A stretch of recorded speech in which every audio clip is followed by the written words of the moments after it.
Alhamdulillahirabbil alamin. Wa bihi nasta'in ala umuri dunya waddin. Wassalatu wassalamu ala nabiyyina Muhammad wa ala alihi wa sahbihi wa man tabi'ahum bi ihsanin ila yaumiddin. Kaum muslimin rahimani wa rahimakumullah, sebagaimana yang diumumkan, pertemuan malam ini kita tematik pembahasan tentang memetik faidah akidah dari bulan Dzulhijjah. Saya ambil dari rangkuman yang disampaikan oleh Al-Ustaz Abdurrahman Thayyib hafizahullah taala. Maka pertama-tama saling mengingatkan lagi agar kita menyadari kita ini masih berada di hari-hari yang mulia, yaitu 10 hari pertama bulan Dzulhijjah, yang tak kalah mulia dari bulan Ramadan, yang dimana Nabi SAW mengatakan ma min ayyamin al-amalus salih fihinna ahabbu ilallah min hadhil ayyam al-ashr. Kata Nabi SAW, tidaklah ada hari yang dimana amal saleh di hari-hari tersebut paling dicintai oleh Allah Subhanahu wa taala daripada hari-hari ini, yaitu 10 hari pertama bulan Dzulhijjah. Oleh karena itu hendaklah kita ada rasa gitu ya. Ini amal yang kita lakukan di 10 hari pertama bulan Dzulhijjah. Secara umum amal apapun itu, terutama yang wajib kita jaga, itu amalan di waktu ini, amalan yang paling dicintai oleh Allah Subhanahu wa taala.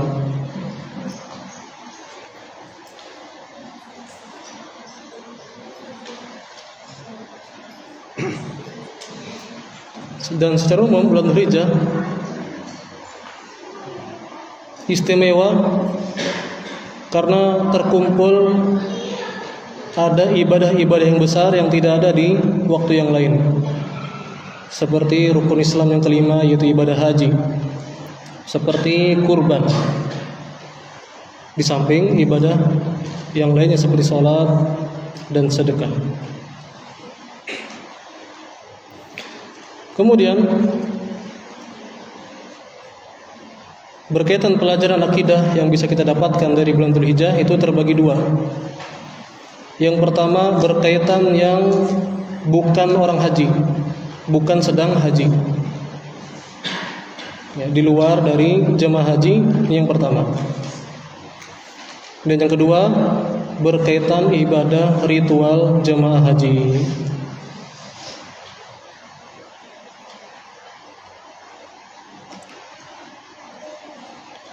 Kemudian di antara poin yang disampaikan, bulan Dzulhijjah bulan yang mulia, bulan haji, dan dia termasuk Ashhurul Hurum, bulan yang sangat Allah muliakan. Ya, karena ada 4 di antaranya bulan Dzulhijjah ini, bulan yang sangat Allah muliakan, sehingga ditekankan kita beramal saleh dan juga sangat ditekankan untuk menahan diri dari perbuatan maksiat sebagai bentuk memuliakan bulan yang Allah muliakan ini. Kemudian poin selanjutnya disebutkan bahwasanya sebagaimana ibadah secara umum itu tegak di atas tauhid. Semua ibadah pasti ada tauhid, harus ada syarat tauhid atau ikhlas, yang dimana hubungan akidah dan ibadah bagaikan ruh dan jasad. Jasad tanpa ruh nggak hidup. Maka demikian pula ibadah, sholat, sedekah, haji, tanpa ada tauhid, tanpa ikhlas, maka tidak ada artinya ibadah tersebut.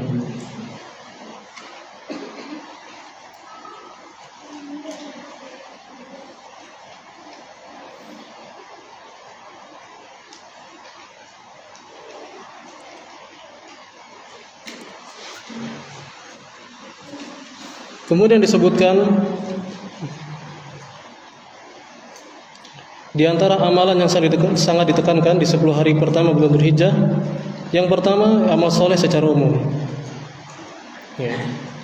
Amal soleh secara umum, baca Quran, lebih digas lagi istilahnya, disemangatkan lagi sedekah dan amal soleh secara umum.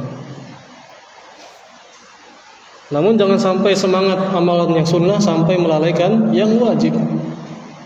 Ya.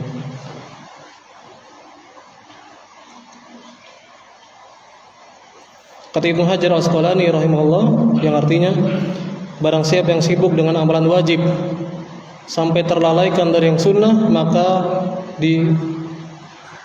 dikasih uzur. Namun barang siapa yang sibuk dengan yang amalan sunnah tapi bikin dia lalai dari amalan yang wajib, maka ini magrur, tertipu. Ya, misalnya semangat sholat malam luar biasa, begadang, ya, waktu yang panjang, lama. Habis itu subuhnya kada diperhatikan. Bangun-bangun dikira orang sholat duha, padahal sholat subuh karena kesiangan. Ya, karena apa tadi? Salah fokus. Ya. Dia ingin maksimal, ingin besar dalam hal sholat malam, sholat sunnah malamnya, sholatul lail, tapi kurang perhatian dengan sholat subuh berjamaahnya. Maka tentu yang paling pertama kewajiban, hal-hal yang wajib kita lebih utamakan kualitasnya. Ibadah yang kedua yaitu takbir mutlak, takbiran yang tidak terikat dengan waktu. Itu di 10 hari pertama bulan Dzulhijjah, terserah aja. Ya, tiba-tiba aja takbiran sendiri, enggak masalah. Ini dicontohkan oleh Abu Hurairah dan juga Abdullah bin Umar radhiyallahu anhuma, yang dimana beliau berdua disebutkan ke pasar di 10 hari pertama bulan Dzulhijjah. Ngapain ke pasar? Hanya untuk takbiran, ngasih contoh kepada yang lain. Yang lain pun mengikuti, karena yang ngasih contoh adalah orang mulia Abu Hurairah dan juga Abdullah bin Umar, yang sangat terkenal sebagai ulama dari kalangan sahabat. Takbiran Allahu Akbar, Allahu Akbar, la ilaha illallah, Allahu Akbar, Allahu Akbar, walillahil hamd.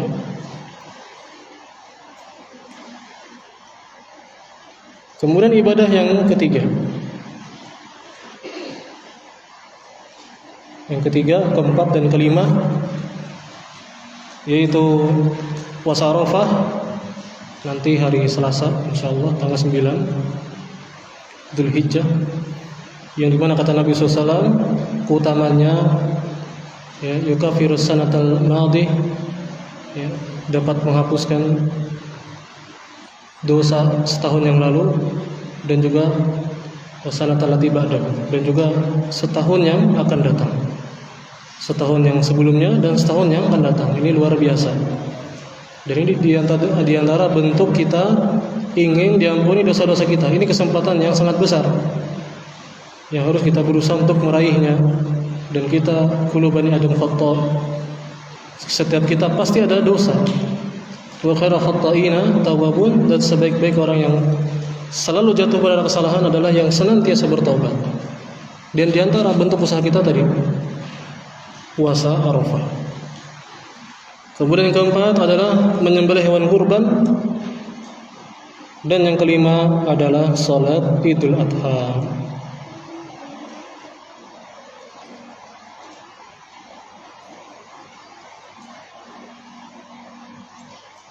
Berkaitan pelajaran akidah yang bisa kita dapatkan dari takbiran, ya, takbir mutlak khususnya yang kita bahas sekarang. Dan sunnah yang seperti ini asing, ya. Orang kalau kita tiba-tiba takbiran bingung ya. Belum hari raya kawalai. Ya. Belum tahu berarti sih dia. Maka ini apa? Sunnah yang mulai agak asing. Ya. Ucapan takbir, tahlil, tahmid, kandungan tauhid yang luar biasa. Ya. Mengandung zikir yang paling mulia. Itu la ilaha illallah, penyebutan tentang Allah Subhanahu wa taala. Dan harus kita pahami apa yang kita ucapkan. Jangan sampai kita cuma takbiran saja dan berlalu begitu saja.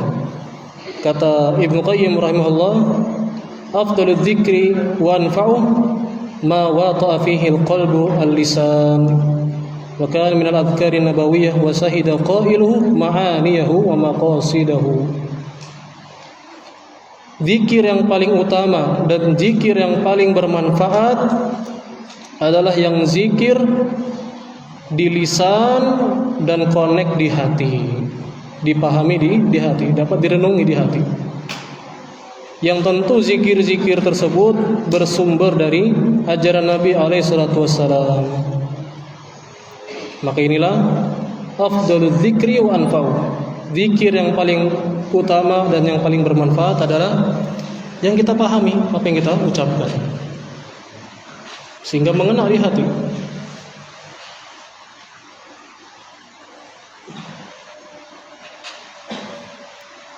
Khususnya ucapan Allahu Akbar, yang dimana kita semua selalu mengucapkannya, minimal di sholat 5 waktu kita. Kurang lebih disebutkan di sini, kita tuh sehari mengucapkan Allahu Akbar kurang lebih 100 kali. Banyak sekali. Belum lagi salat sunnahnya, belum lagi zikir ba'da sholahnya. Maka seharusnya seorang muslim paham kandungan dari lafaz Allahu Akbar yang diucapkan. Kemudian disebutkan tentang definisi atau makna dari lafzul jalalah. Arti dari nama Allah. Ya. Ada yang tahu? Santri. Allah itu artinya apa? Saya belum kasih tahu. Kata Abdullah bin Abbas radhiyallahu anhu, Allah, lafzul jalalah Allah, ya. Kata beliau, dzul uluhiyyati wal ubudiyyati ala khalqihi ajma'in, yaitu zat yang berhak untuk disembah oleh seluruh makhluknya. Itulah arti dari lafaz Allah. Ya, kita selalu mengucapkan Allah. Maka perlu kita ketahui apa arti Allah, lafzul jalalah. Maka ulamanya sahabat bilang, itu Abdullah bin Abbas, Allah itu artinya dzul uluhiyyati wal ubudiyyati ala khalqi ajmain, yaitu zat yang memiliki hak uluhiyah, yaitu yang disembah, wal ubudiyyah sama aja, yang berhak disembah, ala khalqi ajmain, atas seluruh makhluknya, yakni hanya Allah saja satu-satunya yang benar yang disembah. Yang lain yang nyembah pohon, batu, matahari, kuburan, itu peribadahan yang batil, peribadahan yang sesat.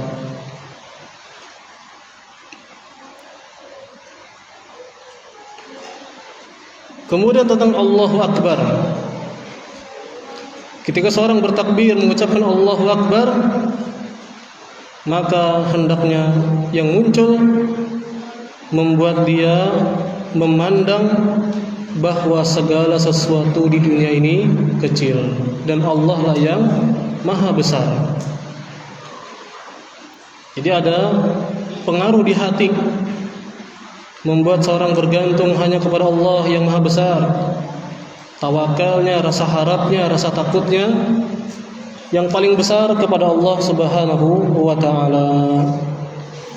Ya.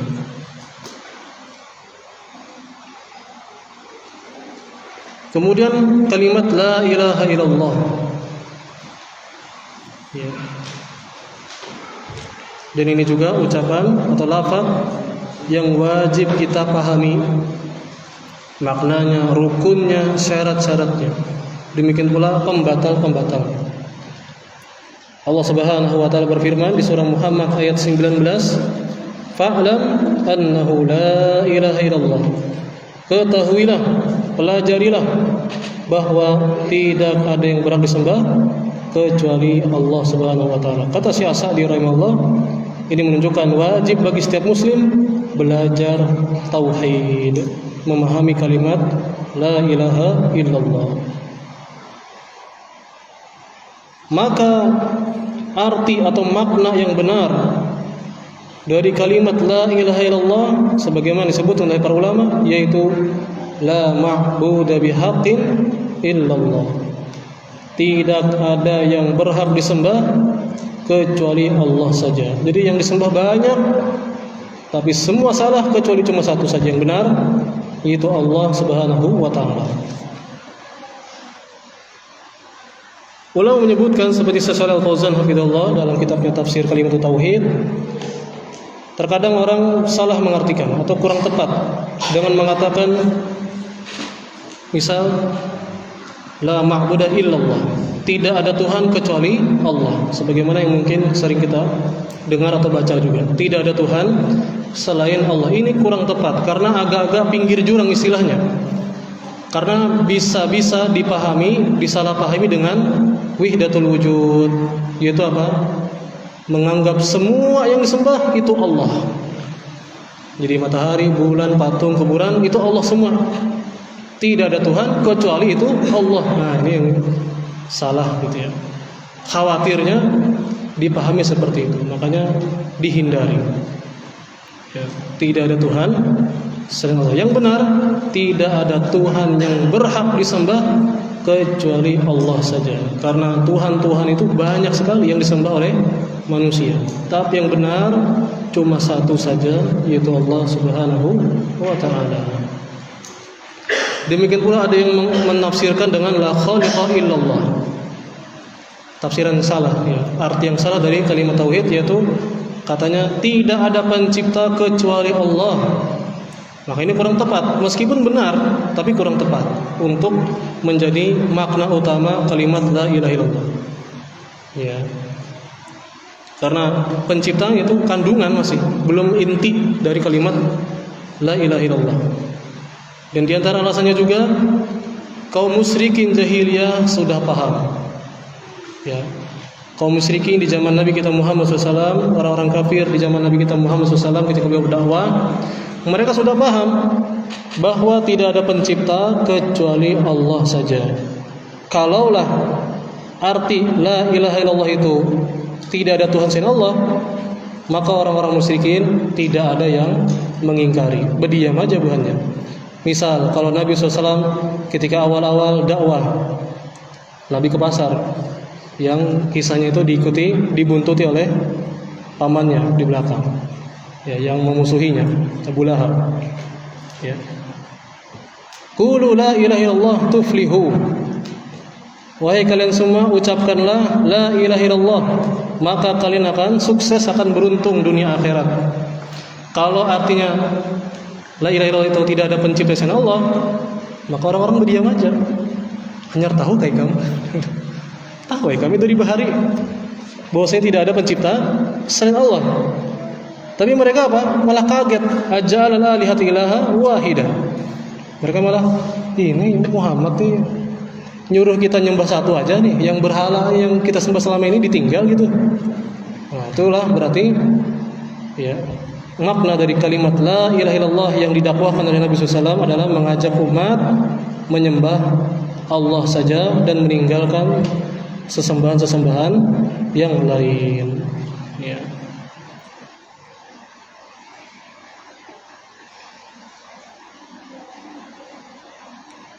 Jadi orang musyrikin jahiliyah paham la ilaha illallah. Kalau mereka nurut, ngikut, mengucapkan la ilaha illallah, artinya mereka meninggalkan semua berhala-berhalanya, sembahnya Allah saja. Makanya mereka nggak mau ngomong. Ya. Nah, jangan sampai kita lebih hina daripada musyrikin jahiliyah yang dimana mereka paham arti atau kandungan la ilaha illallah, sementara kita jangan sampai nggak paham. Ya, naudzubillah. Mengucapkan la ilaha illallah tapi syirik masih jalan juga. Ini kan artinya nggak paham. Kalau mengucapkan la ilaha illallah artinya seharusnya apa? Ibadahnya hanya kepada Allah saja.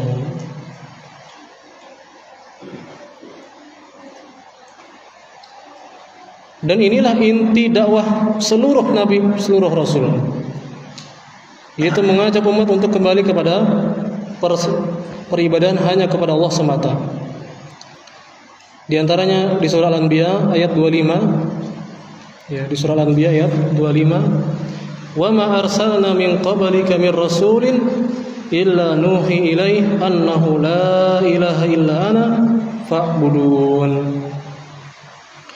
Dan tidaklah kami mengutus seorang rasul sebelum engkau, wahai Muhammad, melainkan kami wahyukan kepadanya bahwasanya tidak ada yang berhak disembah kecuali aku, kata Allah. Fa'buduni, maka sembahlah aku saja. Ya. Kata Syekh Abdul Malik Ramadhani hafizahullah dalam kitabnya Situd Durar, bahwasanya permasalahan umat di zaman nabi-nabi yang dahulu macam-macam. Kaum Tsamud, kaum Ad, kaum Lut, beda-beda, kaum Saleh, beda-beda masalah yang dihadapi. Ada yang sombong, songong, bisa bikin rumah lewat bukit batu. Ada yang kaum Lut LGBT, ada yang curang dalam hal timbangan. Tapi lihat, ya, solusi semuanya yang paling pertama yang harus diperbaiki adalah tauhid. Ya, dan banyak itu di surah Al-A'raf, banyak sekali contoh-contohnya. Ucapannya sama. Ya, ubudullah ma lakum min ilahin ghairuh. Sembahlah Allah saja, kalian tidak punya Tuhan yang benar yang disembah kecuali hanya Allah saja. Yang lain itu salah semua. Itu yang didakwakan pertama kali, yang diperbaiki pertama kali. Masalahnya beda-beda, tapi obatnya yang paling utama satu semua, yaitu tauhid, ya, pengagungan atau persembahan, penghambaan yang terbesar atau satu-satunya hanya kepada Allah Subhanahu wa taala semata. Ya.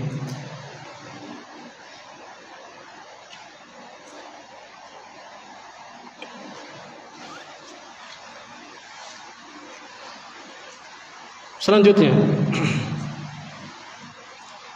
syiar tauhid dari ibadah kurban. Ya. Dalam ibadah kurban mengandung sangat besar sekali tentang tauhid, yang dimana menyembelih dalam bentuk ibadah itu hanya disembahkan untuk Allah semata, hanya karena Allah semata. Ya. Dengan bismillah menyebut nama Allah dan ditujukan untuk Allah Subhanahu wa taala sebagai ibadah kepada Allah Subhanahu wa taala. Sebagaimana dalil yang insyaallah kita hafal, qul inna sholati wa nusuki wa mahyaya wa mamati lillahi rabbil alamin. Katakanlah salatku wa nusuki, sebagian ulama mengatakan wa nusuki yakni sembelihanku atau ibadahku secara umum. Wa mahyaya, hidupku dan matiku hanya untuk Allah Rabbul Alamin. Ya. Demikian pula di surah Al-Kautsar, fasholli li rabbika wanhar. Dan salatlah untuk Rabbmu dan juga berkurban menyembelih hanya karena Rabbmu saja. Ya. Adapun menyembelih sebagai bentuk persembahan yang disembahkan kepada selain Allah, ini syirkun akbar, syirik besar. Nabi SAW melaknat. Kata Nabi SAW, la'anallah man dhabaha li ghairillah. Semoga Allah melaknat atau laknat Allah bagi orang yang menyembelih yang dipersembahkan untuk selain Allah. Dan praktek, ya, tumbal atau persembahan dengan sembelihan yang dipersembahkan untuk selain Allah, ya, masih banyak sekali. Ya. Ritual-ritual yang dikasingkan dengan nama yang indah, yaitu ada tradisi sedekah laut, sedekah bumi, sedekah gunung, ya, yang pada hakikatnya orang tersebut mempersembahkan kepala kerbau, sapi atau kambing kepada selain Allah, yaitu kepada jin yang dianggap sebagai penunggu di situ, agar jinnya nggak ganggu dia atau agar jinnya menjaga dia, sehingga dia melakukan ritual kayak tumbal, kayak nyembelih. Ya. Jadi bentuk ibadah itu disembelihannya itu. Ya. Mau bangun rumah, bangun bangunan, hotel misalnya. Ritualnya apa? Nanam kepala ayam misalnya. Dalam rangka apa? Permisi dulu, izin dulu dengan jin sang penunggu tanah tersebut. Naudzubillah. Ya. Padahal tanahnya kan punya dia sendiri kan, sahamnya itu kan. Tanahnya sahamnya kan punya dia, bukan punya jin. Ya. Ngapain minta izin sama jin? Dan dia sudah punya dia. Subhanallah. Ya. Di mana akal? Jadi kesyirikan demikian secara umum merusak akal juga. Ya, jauh dari dalil dan juga merusak akal sehat. Subhanallah. Kemudian selanjutnya, ibadah yang sangat kental mengandung tauhid bagi yang bukan haji, jemaah haji, yaitu salat Idul Adha. Ya. Di mana kumandang takbir sangat semarak sekali, bersahut-sahutan.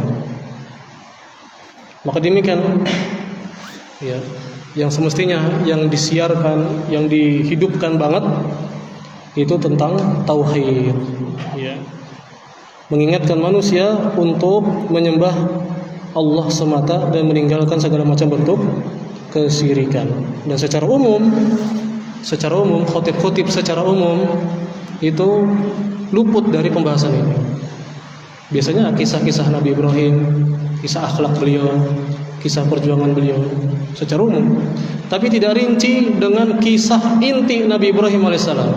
Bagaimana perjuangan dakwah beliau, dakwah tauhid, mendakwah ayahnya, kaumnya, rajanya, sangat mengingkari kesyirikan luar biasa. Masih muda, berani mengingkari kemungkaran, menghancurkan patung-patung berhala-berhala dengan umur yang masih remaja. Perjuangan yang luar biasa sampai mau dilempar ke api dan seterusnya. Ini inti kisah Nabi Ibrahim alaihissalam yang mestinya di-review lagi, dimurojaah lagi istilahnya, dibahas. Apalagi kesempatan misalnya di khutbah itu kan banyak orang awam yang hadir. Ya, ini yang mestinya diingatkan lagi kepada kaum muslimin, penekanan tentang tauhid. Ya.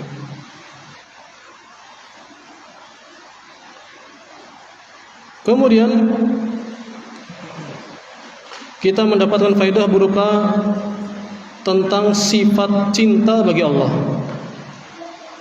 Jadi Allah Subhanahu wa taala memiliki sifat cinta. Ini berdasarkan dalil hadis tadi, ma min ayyamin al-amal salih fihinna ahabbu ilallah. Amal saleh yang paling Allah cintai itu amal saleh yang dikerjakan di 10 hari pertama bulan Dzulhijjah. Jadi Allah Subhanahu wa taala punya sifat mencintai. Dan kita harus berusaha untuk meraih cinta Allah Subhanahu wa taala. Ya.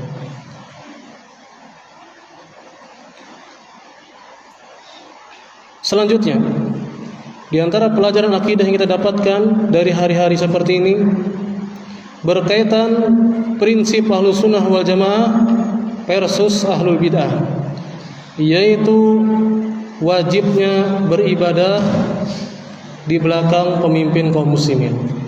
Maksudnya apa? Kalau di zaman dahulu ya, yang jadi imam Jumat atau salat Id itu khalifahnya, pemimpin kaum musliminnya. Nah, pada saat itu ada yang menyimpang, ada yang aneh, agak lain, yaitu apa? Dia menganggap kalau pemimpinnya zalim tidak sah. Ada mau aku jadi makmumnya. Kenapa?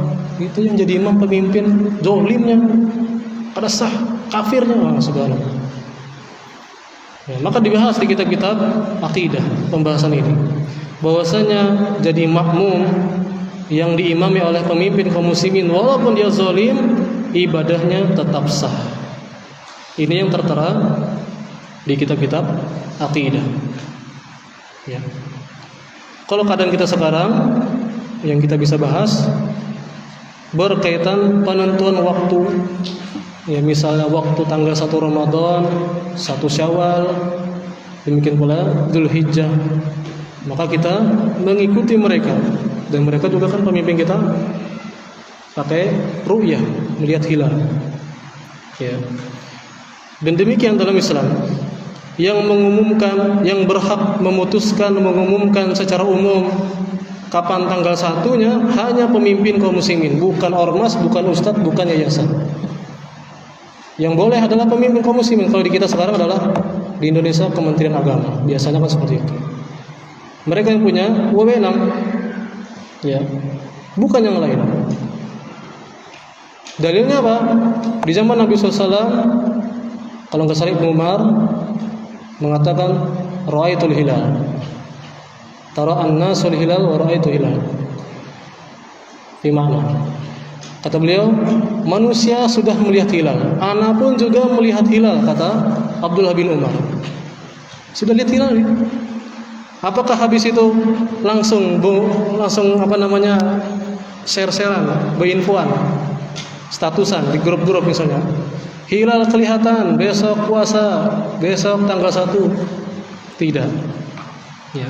Namun Abdullah bin Umar mendatangi Nabi sallallahu alaihi wasallam, ngasih tahu kepada Nabi sallallahu alaihi wasallam bahwasanya ini ra'aituhu, kata Abdullah bin Umar. Ulun melihat hilal. Ya, melaporkan kepada Nabi sallallahu alaihi wasallam yang waktu itu beliau menjadi pemimpin kaum muslimin. Nah, Nabi SAW menerima laporan tersebut, persaksian tersebut, baru Nabi yang mengumumkan besok puasa Ramadan. Ya. Penentuan 1 Ramadannya. Maka demikian pula 1 Syawal, demikian pula 1 Dzulhijjah istilahnya. Ya. Dan ini sekali lagi hikmah besar, ya, di mana ajaran Islam atau prinsip Ahlussunnah wal Jamaah seperti ini sangat mengajak untuk persatuan, ya, mengajak untuk bersatu. Ya. Selanjutnya, jadi selesai faedah-faedah akidah berkaitan yang bukan jamaah haji. Sekarang yang berkaitan ibadah haji. Ya, sekarang yang berkaitan ibadah haji.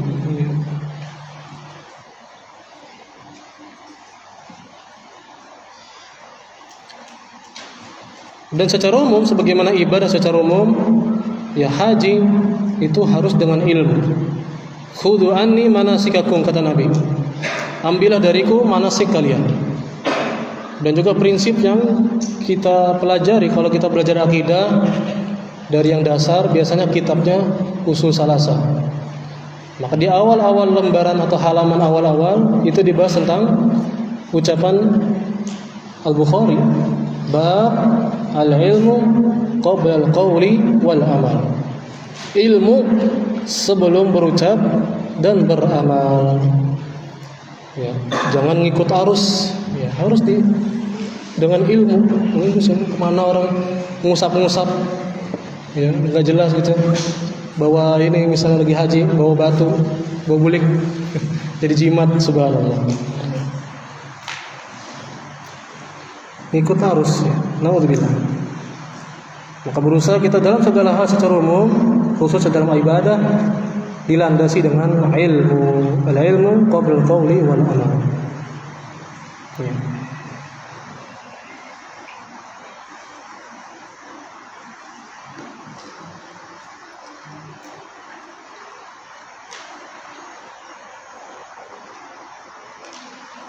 Baik. Faedah akidah berupa pelajaran tauhid dari ibadah haji sejak awal sudah disiarkan tentang tauhid ini dari ibadah haji. Salah seorang sahabat yaitu yang bernama Jabir bin Abdullah radhiyallahu anhu, ketika beliau menyebutkan bagaimana sih hajinya Nabi SAW, maka dimulai dengan ahalla Rasulullah SAW bitauhid. Nabi SAW memulai ibadah haji dengan mengumandangkan tauhid. Maksudnya adalah kalimatu at-talbiyah.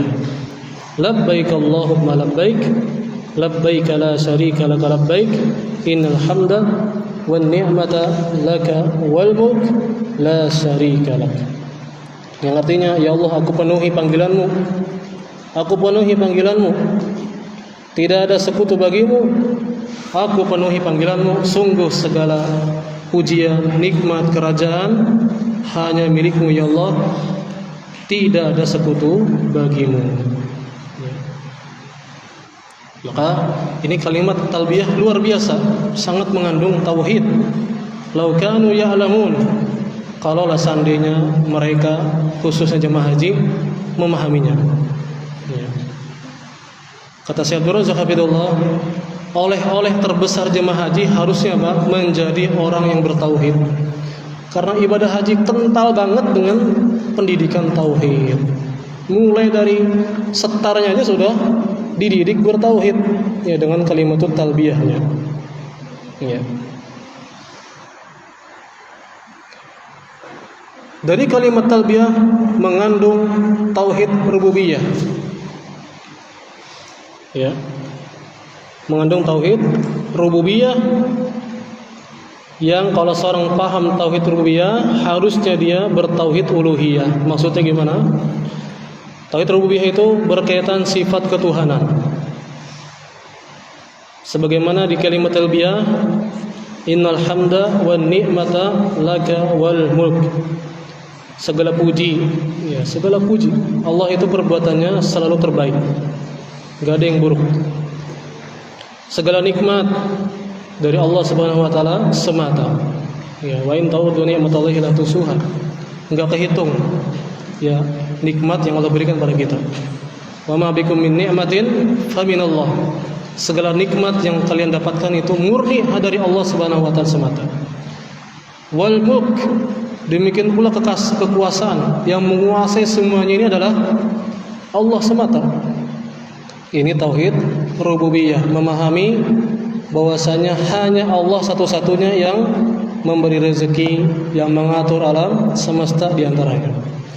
Maka kalau paham hal ini harusnya beribadah hanya kepada Allah saja, bukan beribadah kepada yang lain yang nggak bisa apa-apa, nggak bisa ngasih rezeki, tidak bisa menciptakan apa-apa, walau dzubaban kata Allah Subhanahu wa taala, walaupun lalat nggak bisa mereka bikin yang disembah selain Allah. Nggak pantas disembah. Yang pantas disembah satu-satunya adalah Allah Subhanahu wa taala. Di antara sifatnya adalah yang dapat menciptakan. Dan yang dapat menciptakan hanya Allah Subhanahu wa taala semata. Perhatikan di surah Al-Baqarah ayat 21 tentang siapa yang harus kita sembah. Allah Subhanahu wa taala berfirman, "Ya ayyuhan nas, u'budu rabbakum alladzi khalaqakum walladzina min qablikum la'allakum tattaqun." Wahai seluruh manusia, sembahlah Rabb kalian, Tuhan kalian. Rabb, ya. Siapa itu Rabb kita? Allah sebutkan alladzi khalaqakum, yaitu zat yang menciptakan kalian. Maka lihat aja matahari, bulan, pohon, batu, kuburan bisa menciptakan apa enggak? Kalau enggak bisa, enggak usah disembah. Yang kita sembah hanyalah yang menciptakan kita, yaitu Allah Subhanahu wa taala. Ya. U'budu rabbakum alladzi khalaqakum, yang menciptakan kalian dan juga orang-orang sebelum kalian agar kalian bertakwa. Ya. Maka sungguh hina orang yang nyembah makhluk yang diciptakan. Enggak bisa menciptakan, malah dia diciptakan. Allah sebutkan di surah Al-A'raf. Di surah Al-A'raf ayat 191. Bentuk pertanyaan, yakni pertanyaan bentuk penghinaan. Pertanyaan bentuk penghinaan. Di surah Al-A'raf ayat 191. Ayusyrikuna ma la yakhluqu syai'an wa hum yukhlaqun. Apakah mereka menyekutukan Allah dengan yang tidak bisa menciptakan apa-apa, bahkan mereka sendiri yang diciptakan? Patung dipahat sendiri, dibikin sendiri, disembah. Subhanallah. Ya. Pernah Anda sampaikan juga di sini, pernah lihat video yang disembah oleh orang-orang di India sana, patung-patung. Banjir larut patungnya, subhanallah. Tuhannya larut, kayak apa? Tuhannya larut kayak apa? Ditolong, ya, diungsikan. Tuhannya diungsikan, subhanallah. Kayak apa ya? Di mana akal? Ya. Bahkan sampai diucapkan di India gitu ya, semua disembah kecuali Allah. Subhanallah. Alhamdulillah. Semua disembah kecuali Allah. La ilaha illallah. Alhamdulillah min dzalik. Ya. Selanjutnya, pelajaran tauhid dari ibadah tawaf. Maka tawaf bentuk ibadah kepada Allah Subhanahu wa taala semata. Dan tawaf mengikuti ajaran Nabi SAW, yaitu yang dikelilingi hanyalah Ka'bah saja. Sebagaimana di surah Al-Hajj ayat 29, wal yattawafu bil baitil atiq. Hendaknya mereka tawaf mengelilingi rumah yang tua sekali, yaitu Ka'bah. Ya. Tapi sebagian orang anehnya tawafnya apa? Mengelilingi kuburan. Subhanallah, ada sebuah pemakaman dikelilingi. Bahkan pengalaman pernah jemaah, ya, namanya orang awam ya, Ustadz kita tawafkah Masjid Nabawi? Bayangkan Masjid Nabawi ditawafi 7 kali. Ya, kanal banar Masjid Nabawi suruh tawaf. Ya Allah, dapat dari mana? Ya, gak ada Pak. Tawaf itu cuma di Ka'bah saja. Tapi ada yang seperti itu yang melakukannya, ada ngelilingi apa? Kuburan Nabi SAW. Tawaf. Jadi berkeliling lewat jalur itu, karena berbulik lagi 7 kali. Subhanallah. Itu kesirikan. Ya, tawaf hanya di Ka'bah saja dan hanya karena Allah Subhanahu wa taala semata. Tapi mungkin kita lanjutkan setelah azan. Silakan azan terlebih dahulu.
Kita lanjutkan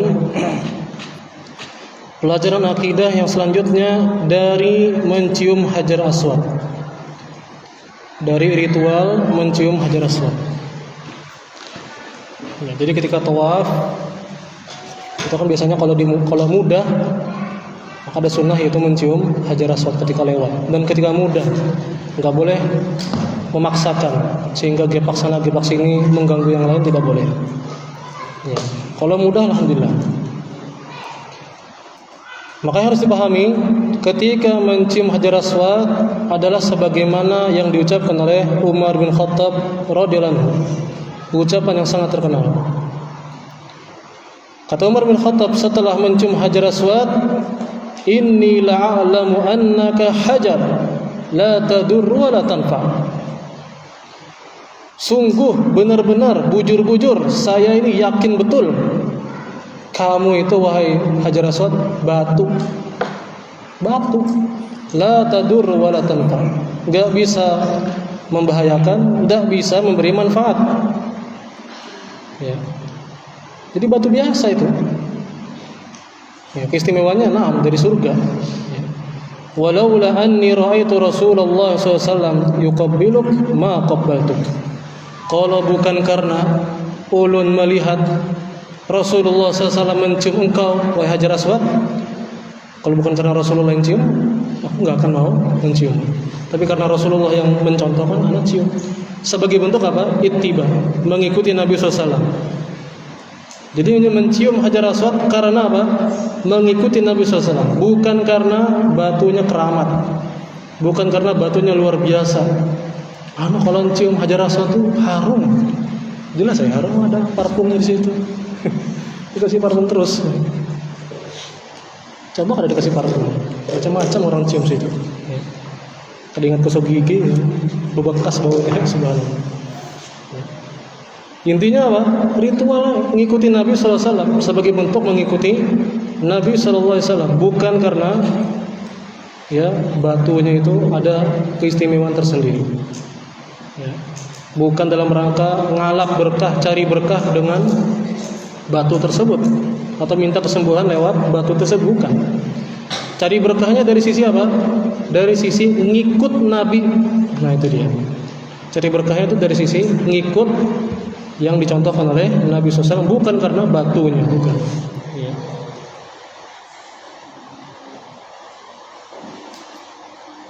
Jadi tidak ada ya seperti ngusap-ngusap dinding Ka'bah selain Hajar Aswad ya, atau Rukun Yamani. Demikian pula dinding-dinding yang lain, dinding-dinding masjid yang lain selain Masjidil Haram. Kalau di Masjidil Haram aja tidak disyariatkan, nggak boleh, apalagi masjid yang lain. Ya.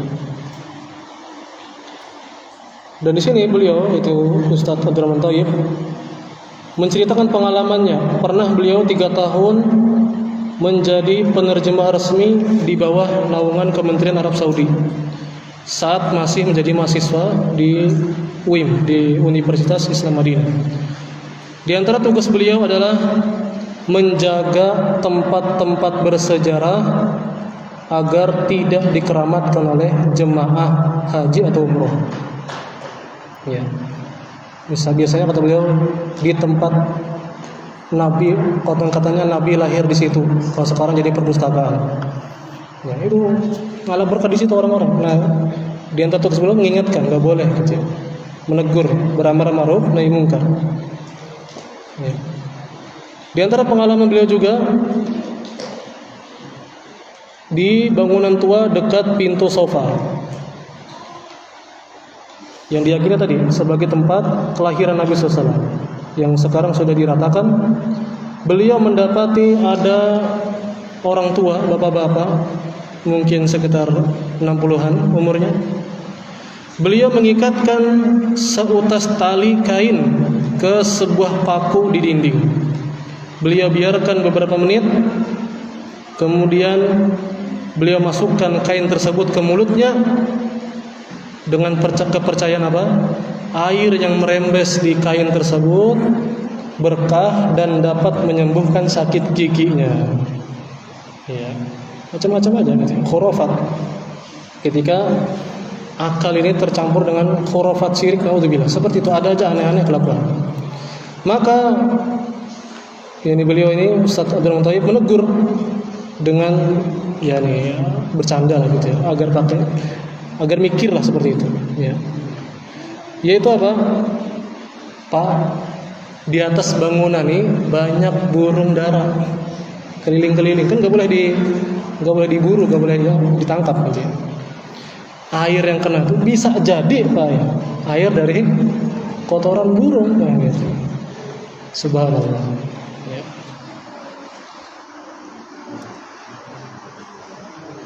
Selanjutnya, pelajaran tauhid yang didapatkan dari ibadah sa'i.